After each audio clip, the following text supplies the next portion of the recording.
కోటి రూపాయలుగా నికర లాభం 4700 కోట్ల రూపాయలు, 4701 కోటి రూపాయలని ఇప్పుడే డిప్యూటీ సీఎం గారు చెప్పింది మీరు విన్నారు. అందులో 33% ఇస్తున్నామని వారే ప్రకటించారు. మరి 33% 4701 కోట్లలో అంటే 1551 కోట్లు ఇవ్వాలి. కానీ ఇవాళ మాత్రం చాలా విచిత్రంగా, చాలా విచిత్రంగా మరి కార్మికుడికి, ఒక్కొక్క కార్మికుడికి వారు చెప్పిన లెక్క ప్రకారం 4701 కోటి రూపాయలు లాభం అయితే 33% వాటా కనుక ఇస్తే 1551 కోట్లు, 1551 కోట్ల 33 లక్షలు అనుకుంటే మొత్తం కార్మికులు 41,837 మంది. ఒక్కొక్కరికి ఎంత రావాలి? కార్మికుడికి 3,70,000 రావాలి. కానీ ఇవాళ వీళ్ళు ఇస్తున్నదంతా కేవలం 1,90,000 మాత్రమే. ఇది మోసం కాదా? ఇది దగా కాదా? లేదా ముఖ్యమంత్రి నాకు లెక్కలు రావు, మా డిప్యూటీ సీఎంకు అంతకంటే రావు, మా ఫైనాన్స్ మినిస్టర్కు మేమేదో చెప్పినాం బేషియానికి పోయి, కానీ వాస్తవానికి ఇచ్చింది 16.9% మాత్రమే ఒప్పుకోవాలి. ఏదన్నా ఒకటి ఒప్పుకోవాలి. అయితే 4700 కోట్లలో 33% అంటే 1551 కోట్లు అనేది కరెక్ట్ అయితే ఒక్కొక్క కార్మికుడికి ఇవ్వాల్సింది మరి 3,70,000 రూపాయలు అయితే మేము ఇస్తున్నది 1,90,000 మాత్రమే. 1,80,000 ఎగ్గొడుతున్నామని ఒప్పుకోవాలి. లేదా 33% ఇయ్యదలుచుకోలేదు, మేము 16.9% ఇస్తాం. కేసీఆర్ గారు 32 ఇచ్చినా మేము మాత్రం 16% ఇస్తామని చెప్పి ఒప్పుకోవాలి. ఈ రెండు కాకుండా ఇవాళ డ్రామాలు చేసే పనిలో ఈ ప్రభుత్వం ఉన్నది. ఇవాళ కార్మికుడి కష్టాన్ని దోచుకునే పనిలో ఈ ప్రభుత్వం ఉన్నది. గొప్పలకు పోతా ఉన్నారు, పెద్ద పెద్ద మాటలు చెప్పినారు. సంస్థ విస్తరణ కోసం ఖర్చు పెడతాం, పెట్టండి, ఎవరొద్దన్నారు?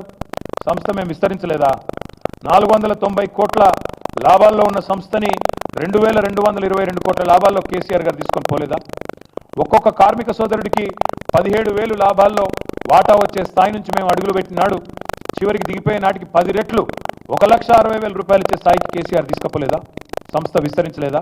అదేదో మీరు కొత్తగా కనిపెట్టినట్టు, కొత్తగా చేసినట్టు డ్రామా ఎందుకు? అందుకే ప్రభుత్వాన్ని మేము డిమాండ్ చేస్తా ఉన్నాం, మోసం చేయకండి, స్పష్టంగా చెప్పండి. 33% ఇచ్చే పనే అయితే 3,70,000 ఎప్పుడు ఇస్తారు? ఖచ్చితంగా చెప్పాలి.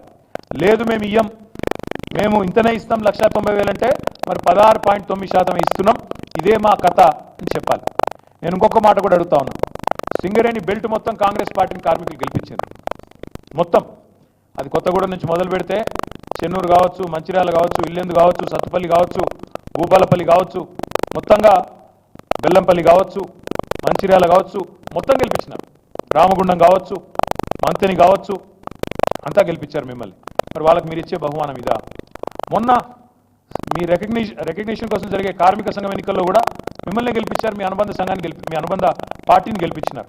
మరి వాళ్ళకు మీరు ఇచ్చే సమాధానం ఇదా? నేను ఇంకొక మాట కూడా అడుగుతా ఉన్నా, మిత్రులు కూననేని సాంబశివరావు గారిని, ఏఐటీసీని కూడా అడుగుతా ఉన్నా.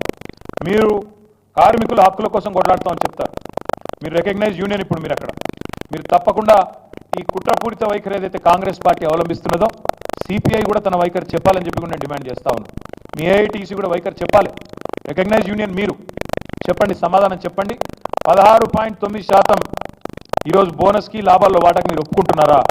ఒప్పుకుని మీరు గతంలో ఏదైతే కాంగ్రెస్ పార్టీ మోసం చేసిందో అదే మాదిరిగా మీరు కూడా రాబోయే రోజుల్లో కూడా ఇట్లాగే ఉంటారని చెప్పాలి. అవును, కాంగ్రెస్ పార్టీ 2004 నుంచి 14 వరకు 10 ఏళ్లలో మొత్తం ఇచ్చింది 365 కోట్లే లాభాల్లో వాటా. ఇప్పుడు కూడా అట్లే ఉంటుంది కాంగ్రెస్ పార్టీ అని మీరు అనదలుచుకుంటే నిరభ్యంతరంగా చెప్పండి. చిన్న రెఫరెన్స్ కోసం మీకు చెప్తా ఉన్నా, కార్మికులకు కూడా తెలవాలి కాబట్టి చెప్తా ఉన్నా. మాకంటే ముందు 10 ఏళ్ళు కాంగ్రెస్ ఉన్నది, 2004 నుంచి 14 దాకా. మొత్తం వాళ్ళు 10 ఏళ్లలో ఇచ్చింది 365 కోట్లు మాత్రమే లాభాల్లో వాటా కింద. కానీ మేము 10 ఏళ్లలో మధ్యలో కోవిడ్ ఉన్నప్పటికీ, 2 ఏళ్ళు కోవిడ్ ఉన్నప్పటికీ మేము 9.5 ఏళ్లలో ఇచ్చింది 2,780 కోట్లు. అంటే నక్కకు నాగలోకి అనుకున్నంత తేడా ఉంది. 365 కోట్లు ఎక్కడా, 2,780 కోట్లు ఎక్కడా? దాదాపు 9-10 రెట్లు, కరోనానే రాకపోతే 10 రెట్లు దాటిపోయేది. కాబట్టి ఇది మాకు వాళ్లకు ఉన్న తేడా. నేను ఇంకొక మాట కూడా ఈ సందర్భంగా అడుగుతా ఉన్నా, కేవలం సిపిఐని ఏఐటీసీనే కాదు, నేను ఈ రాష్ట్ర ప్రభుత్వాన్ని అడుగుతా ఉన్నా.